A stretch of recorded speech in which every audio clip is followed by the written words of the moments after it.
Hii ni sehemu ya mwisho ya simulizi yetu nzuri inaitwa Kijiji cha Muono. Mtunzi na mwandishi anaitwa Hans Marcelini na msimulizi wako ni mimi Felix Mwenda. Nambari zetu ni 0677 062 012. Mwisho wa simulizi hii ndio mwanzo wa simulizi nyingine nyingi kama nilivyoponzwa na sauti yangu, pendo lenye maumivu na hata kafara ya damu. Tukutane katika YouTube channel yetu ya Simulizi Mix.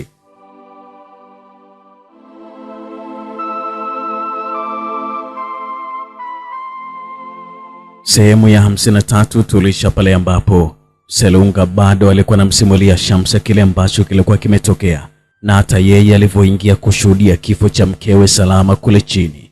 Kilichoendelea, karibu sana katika sehemu hii ya mwisho kabisa, sehemu ya 54.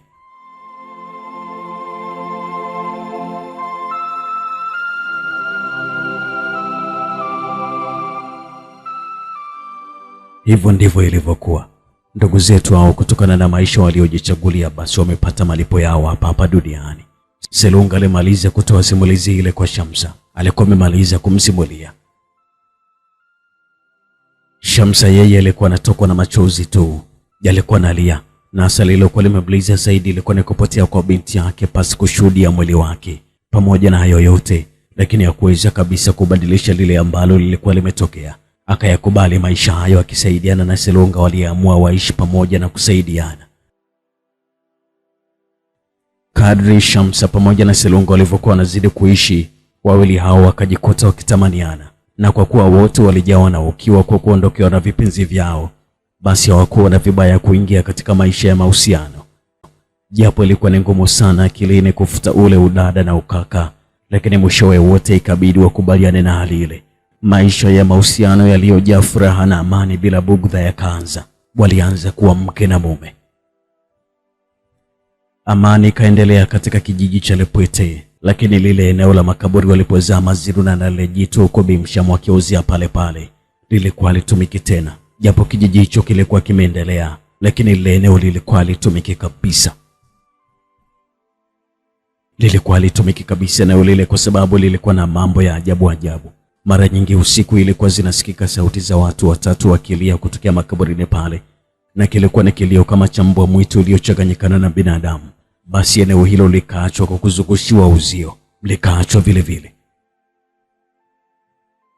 Katika kijiji cha Muono ambapo ndipo chimbuko la mambo yale yote ya ajabu, na kijiji hicho na vijiji jirani ndipo yalipoanzia, kulianza kutokea vifo vya kushtukiza.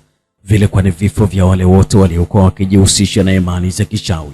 Haikujulikana kabisa ilikuwa ni kwa sababu gani, lakini wengi walikutwa tu wamefariki dunia ndani ya vyumba vyao baada ya kulala usiku. Na huo ndio ukawa mwisho wa uchawi wa kutisha katika kijiji cha Muono. Ilikuwa hakuna uchawi tena. Ilikuwa ndo mwisho kabisa wa uchawi katika kijiji cha Muono. Japo ulikuwa hujaisha wote, lakini kwa namna fulani uliweza kupungua sana. Na hata wale wachache walioleta kutokea sehemu mbalimbali walikuwa wakiutumia uchawi wao kwa tahadhari isije kuwatokea kama iliyowatokea wenzao. Na pia taarifa za kutoweka kwa Bimshamu na familia yake ya kichawi ilifika pale katika kijiji cha Muono. Wengine walisikitika sana, lakini wengine walifurahia kutokana na kila sababu ya mhusika aliyeamua kufanya vile. Walifurahia wengine. Mandondocha waliendelea kuishi wakisubiri ahadi yao ya kurejea kwa Mola wao. Kufe aliendelea, na wengine wote waliopewa maradhi ya kuteswa walioweza kuendelea nayo. Muono mpya yenye maendeleo ikaanza kujengwa, na hata huduma za kijamii zikaanza kufika kwa kasi katika kijiji kile.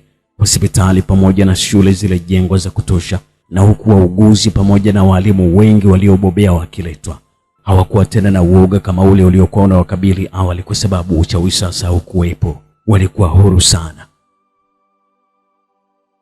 Najivunia sana kuwa mwana Muono. Hiyo ilikuwa ni kauli kutoka kwa mmoja wa wanakijiji wa kijiji cha Muono, ikitoka kwa furaha, na ndiyo iliyokamilisha hadithi iliyobeba maudhui na fanani za kichawi.